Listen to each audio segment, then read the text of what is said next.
আসসালামু আলাইকুম। আমরা এখন এক্সেলে কিভাবে ক্যাপিটাল বাজেটিং করে প্রজেক্টের সিদ্ধান্ত নিতে হয় ওটা দেখব। এখানে দুটো প্রজেক্ট দেওয়া আছে এবং এদের ইয়ারলি ক্যাশ ইনফ্লো এবং আউটফ্লো দেওয়া আছে। আমরা এনপিভি, আইআরআর এবং পেব্যাক বের করে দুইটা মূল্যায়ন করে ডিসিশন নিব যে কোন প্রজেক্টটা ভালো। ধরার জন্য আমরা প্রথমে নেট ক্যাশ ফ্লো বের করব।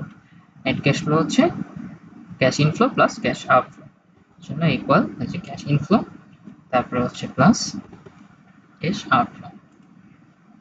এন্টার দিব। যেহেতু কোনো ক্যাশ ইনফ্লো ছিল না, আউটফ্লো ছিল, পুরোটাই নেগেটিভ। এখন আমরা এটা যদি টেনে দিই তাহলে প্রত্যেক মাসেরটা এসে পড়বে।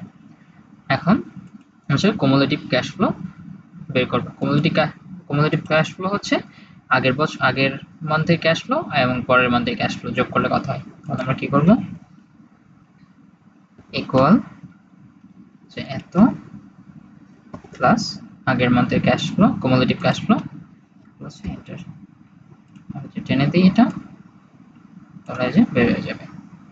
এটা প্রতি মাসে কুমুলেটিভ ক্যাশ ফ্লো শেষ পর্যন্ত কতটুকু ক্যাশ ফ্লো আসলো।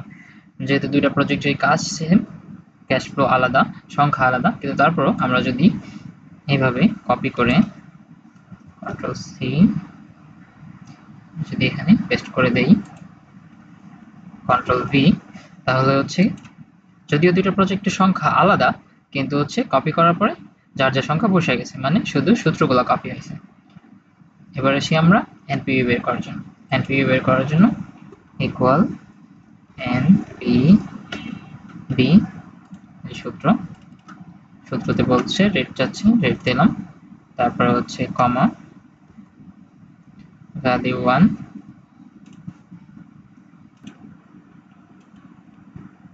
আমরা ডিসকাউন্ট রেট নিলাম, তারপরে ভ্যালুর জন্য এই যে আমাদের যে ভ্যালুটা আছে, এটা হবে না,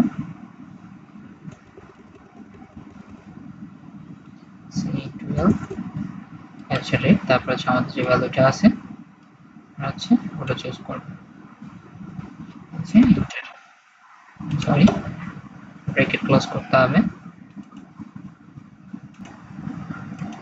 তো আমরা এনপিভির জন্য শুরুতে রেটটা চুজ করব, তারপরে কমা ভ্যালুর জন্য আমাদের যে নিট ক্যাশ ফ্লোটা আছে, ক্যাশ ইনফ্লো, আমরা ওটা চুজ করব, তারপরে কমা, তারপরে আমাদের যে ক্যাশ আউটফ্লোটা ছিল ওটা আমরা চুজ করে দিব, তারপরে ব্র্যাকেট যে এন্টার।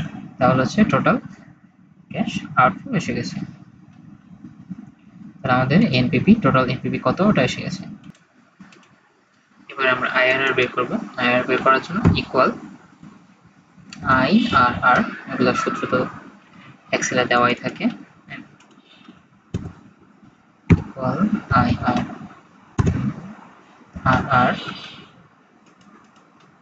তারপর ভ্যালুসের জন্য আমরা সবটুকু নেট ক্যাশ ফ্লো যেটা আছে ওটা পুরোটা চুজ করব, চুজ করে তারপর ব্র্যাকেট ক্লোজ করে দেব। এই হায়ার 10.38%। আমরা যদি এখন এনপিভিটা কপি করে এটা এনপিভিতে বসায় দেই আগের মতোই, তাহলে এখানেও নেট ক্যাশ ফ্লো এসে পড়বে, এন্ড আইআরও কপি করে পেস্ট করে দিই, তাহলে এটা সূত্রটা এসে পড়বে। তো এটা আইআর 11.34%, যেটা প্রথমটা থেকে বেশি, যদিও এনপিভি অনেক কম। তারপর আমরা দেখি পেব্যাক পিরিয়ড। তো পেব্যাক পিরিয়ড আমার ক্যাশ টাকাটা যেটা আমি ইনভেস্ট করতেছি ওটা কতদিনে আমার আসা শুরু করবে, কতদিনে নেগেটিভ থেকে বের হয়ে পজিটিভ টাকা আসা শুরু করবে। তো এই যে এই পর্যন্ত আমাদের ক্যাশ আউটফ্লোই হয়েছে, তারপর থেকে গিয়া ক্যাশ ইনফ্লো আসা শুরু করছে। তো এর জন্য আমাদের কবে থেকে গিয়া ক্যাশ ইনফ্লো আসা শুরু করছে, এই যে থার্ড ইয়ারে। তার জন্য আমরা ইকুয়াল, তারপরে 3 পরে আমরা নিব এবিএস, স্লুট এটা নিব, তারপরে আমরা নিব এই যে থার্ড ইয়ার থেকে আসতে শুরু করছে না, এটার গিয়া যে কুমুলেটিভ ক্যাশ ফ্লো আছে থার্ড ইয়ারে ওটা নিব, এন্ড তারপরে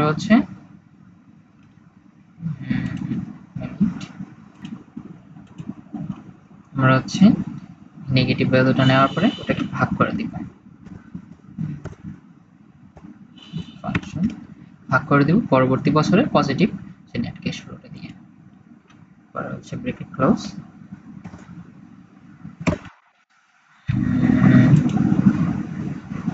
কিছু ভুল হয়েছে।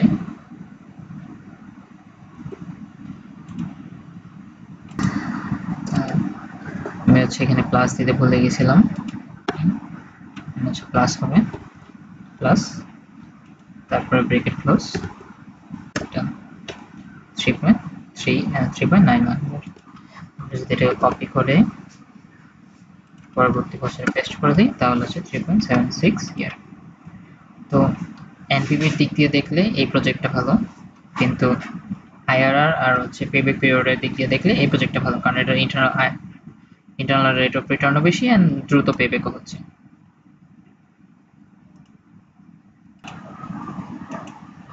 তো আমরা এবার বের করব আইআরআর, এক্স আইআরআর, এমআইআরআর, যেখানে হচ্ছে রিইনভেস্টমেন্টের ডেট দেওয়া থাকে আর এটাতে হচ্ছে রিইনভেস্টমেন্ট ভ্যালু দেওয়া থাকে।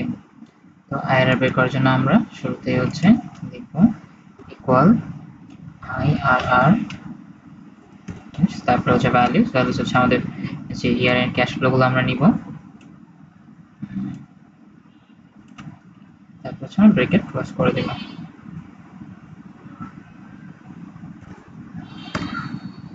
আমাদের প্রজেক্ট এ এর আইআরআর, প্রজেক্ট বি এর জন্য ইকুয়াল আইআরআর ব্রেকেট, তারপরে হচ্ছে আমরা ভ্যালুগুলো নিব, ব্রেকেট ক্লোজ করে দেব।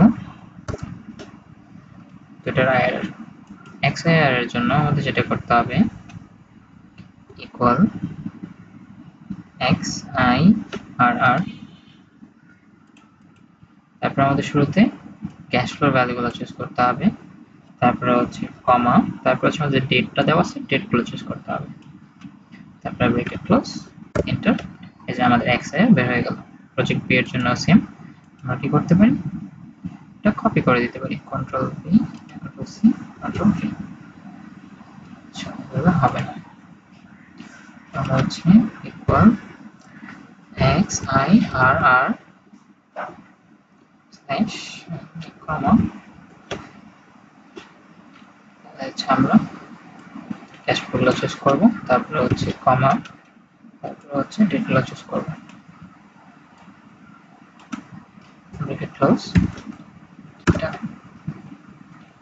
এমআইআর এর জন্য যেটা করতে হবে ইকুয়াল এম আই আর আর ব্রেকেট, তারপর হচ্ছে আমরা ভ্যালুগুলো চুজ করব,